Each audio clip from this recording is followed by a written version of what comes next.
P2. Okay, Timo. Nice. Welcome everyone to my extended highlights video of my second league race in the SimRacing Buddies Group C Sprint League of 2024. We are at Jerez and I am competing against 8 other SimRacing Buddies. Sadly, only 9 drivers made it onto the grid. We lost some guys who were not able to join or whose game crashed or had updates to do and therefore couldn't make it. I'm in P2 after the qualifying. We're pretty content with that. Only for sure Riley was a bit quicker than me, but I already saw that it's like in Kyalami, it's going to be a very, very tight contest here. So we're on the formation lap, trying to heat up the tires is an overstatement. I've dialed down my fuel mapping to low to save some fuel and, well, just waiting here for green actually. Since I wasn't able to achieve any points at the first race at Kyalami, I ended up in 9th. Only P1 to P8 are given points, like in the early 2000s F1 championship and score types it was, so 10, 8, 6, 5, 4, 3, 2 and 1. I had to make up a bit of ground here and I knew I had the pace for at least top 5 here. I'm keen on making up some ground, mainly and also because our championship leader, Pascal, didn't take place, didn't start here, so he made 10 points in the inaugural race but isn't here to pick up any points. So it's a wonderful chance now to make up some points. As we are on the final corner, race start it is, guys, and here we go. Green, green, green. Go. And you notice what? Yeah, the Sauber C9, yeah, as always having a better acceleration, better high speed, top speed. And Ernie's going through. I had to concede that position. I'm back in P3, while Riley in front in the Nissan was able to easily maintain his lead. Now it's important to not make any mistakes, not go off track, immediately hit that sweet spot of aggression and safety, be fast without losing it anywhere, and while doing that, heat up your tires to get into the green frame, the green window, the optimal temperatures.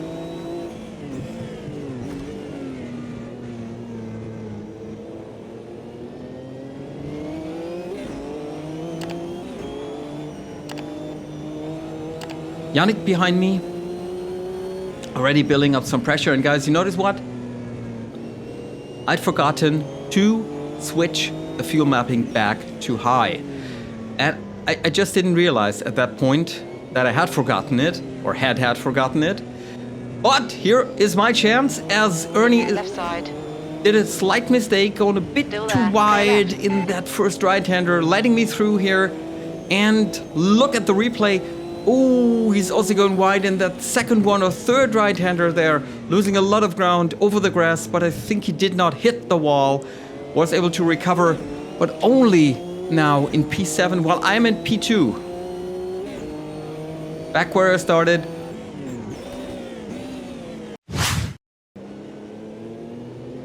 Lap 4 and I'm still on the low fuel mapping. Still wasn't on my radar and that was already, how can I put it? That was already the phase or the moment where I realized that how is Riley able to pull away so swiftly and so easily while I'm not able to get away from the guys behind me? I mean, I know Yannick in the Jägermeister, Evil Heinz, he's a bit quicker than me overall and especially more consistent, so I wasn't surprised for him to keep up with me, but the guys behind him, they were also still there and I simply wasn't able to pull any gap between us.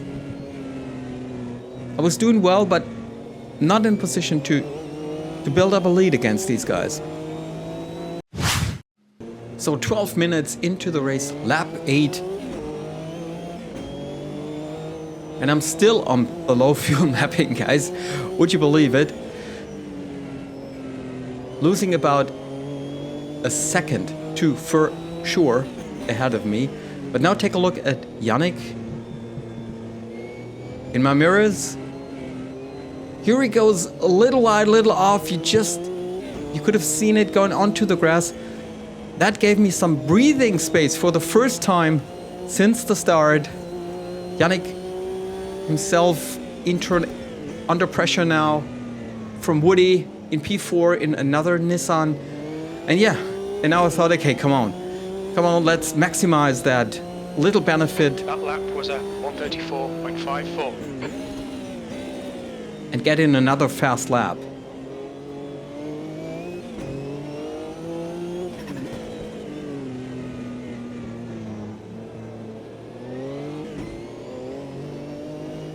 But then, as so often, when there is a chance and the pressure is a bit gone, we are so prone to losing focus. And at that point, there I realized that my fuel mapping was wrong. I switched it on, looked down, lost my focus, lost the braking point, and now look at that. I'm slightly overshooting that corner, getting onto the grass with my left rear. Spinning halfway around, and yeah, just had to wait for these 4 guys to go through. Damn it! Back in P6. 134.48. I'm now behind Ernie, who overtook me into the first corner after the start and then made a mistake, lost some places. He himself is still behind Dave. And I just desperately now tried to get closer, look at that! Dave, whoa, almost losing it. Woo, getting off track, left side of the track, then crossing the road to the right side into the grass. And well, I was just lucky here to get through unscathed. Not hitting him, he not hitting me. And I think he also did not hit anything. Just went through the grass and lost a couple of seconds. But yeah, of course, that was a lucky moment or a hot moment for everybody. Lap 13, due to the incident. Oh yeah, thank you very much. That was how lappings and blue flags should work. Thanks a lot, Matthias, for letting us through so much better than the AI in AMS2 does currently. And at that moment, I was actually reducing the gap to Ernie, trying to put pressure on him, maybe drive him into a mistake, and not far ahead of Ernie, there's also Woody. So the podium's still in reach from me, of course, at that point. I mean, we're only 20 minutes into the session, and I was in a flow, I was in a rhythm, and I knew I had the pace to put these guys here under pressure. It's just that I don't seem to be able to, do a completely flawless race without spinning or taking some damage. Yannick was at that point already constantly closing down the gap, about half a second each lap. Now lap 21, something interesting happens. Now look at that, look at Woody there in front. Now out of a sudden facing us, he spun there, exiting the right just before the chicane, and also luckily for him, no damage as far as I could see. And that means a place up for me, and of course a place up for Ernie, and Woody was then able to rejoin in 5th. So 2 places gained since my half spin. But also these incidents, of course, don't help with your own lap times. I'm constantly losing there. Compared to the leaders or to the leaders, now it's 19 seconds already on lap 21. And there was also the first driver into the pits. I don't know if that was for fuel or damage. Now we're on lap 27, with Matthias being in the pits at that time, and me still having 5.5 liters at that moment. Still some more road to go until the finish line, and I knew I would, have to come in on the next lap. And for sure, in the pits. For sure in the pits, And that's going to be interesting now to see. Evil Heinz is through, Ernie through, me through, and I will get in at the end of that lap. 134.89. Okay, pit stop requested. And my strategy was, yes, of course, to come in at half distance, half time. I calculated that I would need about 140 liters. This is why I wanted to refill 68 liters on lap 28, so that turned out to be just the case. And I also calculated that we're going to do 57 laps. Now I'm on the high fuel mapping setting, of course, giving it all on my in lap to the pits. Ernie, of course, still in front of me.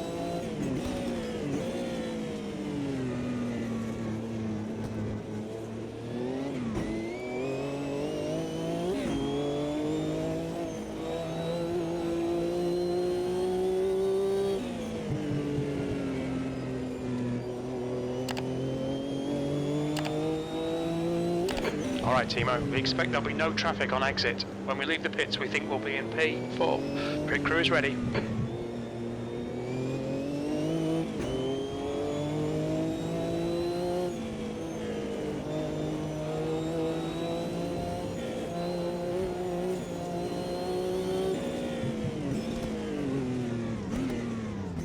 Okay, yeah, remain under speed limit 200. That's not what I'm going to reach here. First gear into my pits and just hope for the best.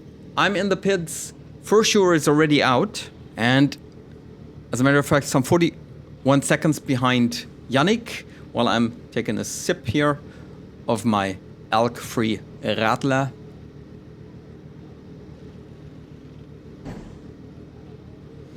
Okay, guys. I mean, tires are done. Fuel is not done. But should be in a second. 27.1, 68 liters. That looked good. 70.6 liters, 70.5 when exiting the pits. The pit exit looks clear. Yeah. What I didn't know at that moment was that on the high fuel setting, or the high fuel mapping, this wouldn't be enough.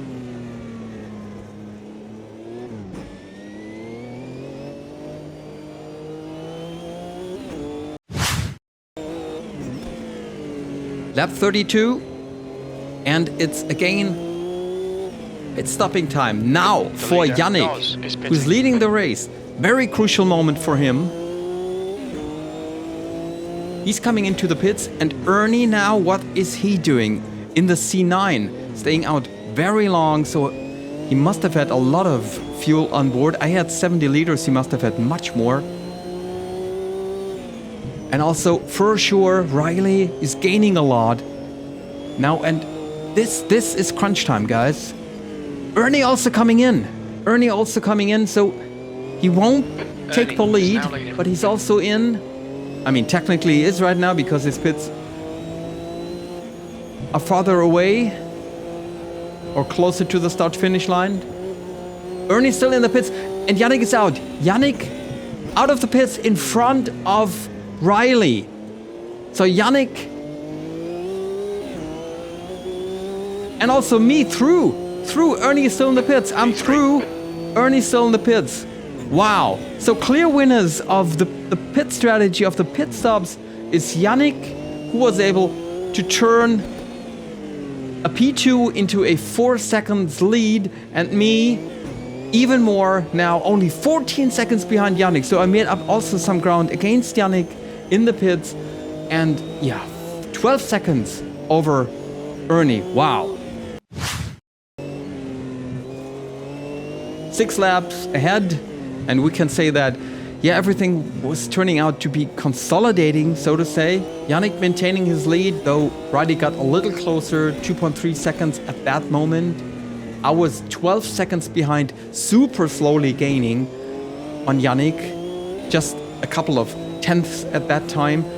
But that actually was the time of the race when I was the quickest car on it. Was able to put in a sequence of 5, 6, 7 laps even, where nobody was quicker. No, on the contrary. But on the other hand, to be fair, at the end of that lap, Yannick eventually put in the fastest lap of the race. with a 33.3, even a bit faster than me and Riley. That's a new fastest lap for Noz, 133.38.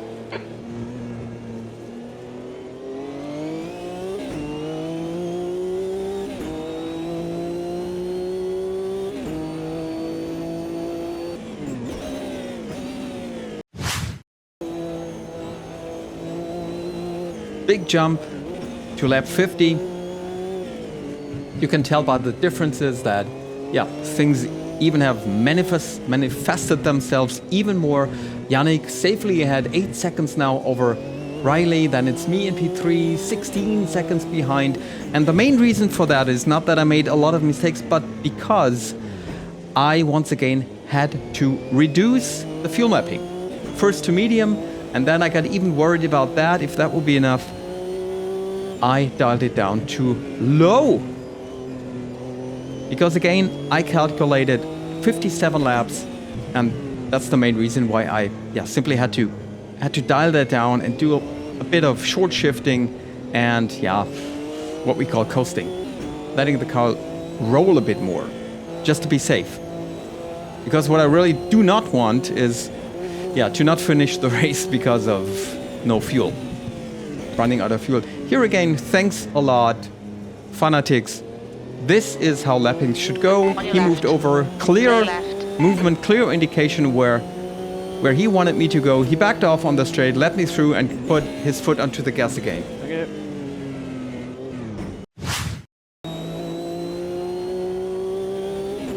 Now lap 55, so close to the end. Times are dropping off. I had one spin in the beginning, which cost me about 12 seconds and a couple of places.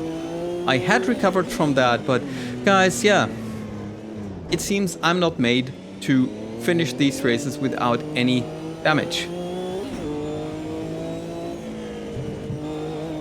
Look at that. For the first time in lap 55, I misjudged that corner, went wide, bam! Hitting the tire stacks.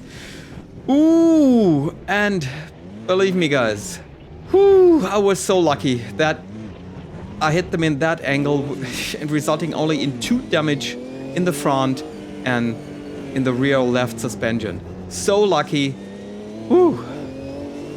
I could recover. I had a big enough lead over Ernie behind me. Nevertheless, I lost about 8 or 9 seconds due to that incident.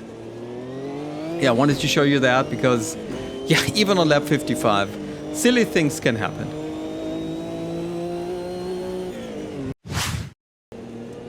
Luckily for me, the car was also still drivable, not much impact or effect on my lap times. Last lap, bring it on home. And now, last lap time was at 135.80. Yeah, revelation. Thank you, Jim.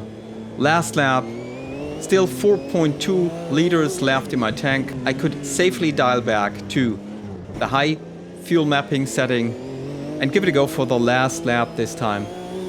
Not overshooting, of course. But nevertheless, after 90 minutes now already, on the last lap, it's lap 57. Yannick safely leading, super consistent from what I saw. If any, then only minor mistakes. Also Riley, superb race. He eventually lost it in the pits or to his Nissan being a bit more thirsty than the Porsche. I'm then in P3 here. Gaining on the lap. Dave, who throws it away. On the last lap in this very fast left-hander onto the grass, but he could recover and finish in his position, luckily for him. Yannick wins this race. Yannick is through, as is Riley, and I'm approaching the last corner now.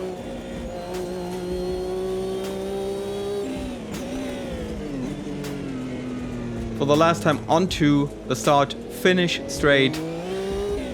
My first points. It's P3 in the second race of the season. Pretty content with that, how it went, and with my pace. Wow.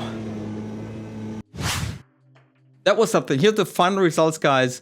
And with the gaps, 9 started, 2 retirements, sadly. And regarding the best times, look at that. Us 3, 4 there. yeah, we were pretty close. Half a second between us.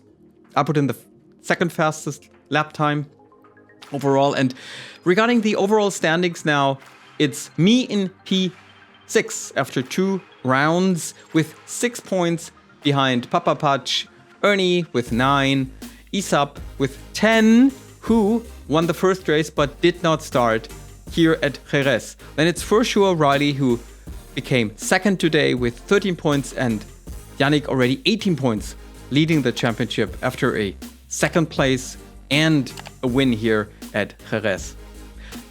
It's 4 more rounds to go. Next one's gonna be at Monza. Gonna be very difficult for us Porsche drivers against the Nissans and the C9 Saubers. It's gonna be next Sunday, and yeah, tell me if you like that format and if you want to see more of these extended highlights of my league and season with the SimRacing Buddies in the Group C. Guys, thanks a lot for watching. See you on the track or on the next one. Have a good time. Happy racing. Bye.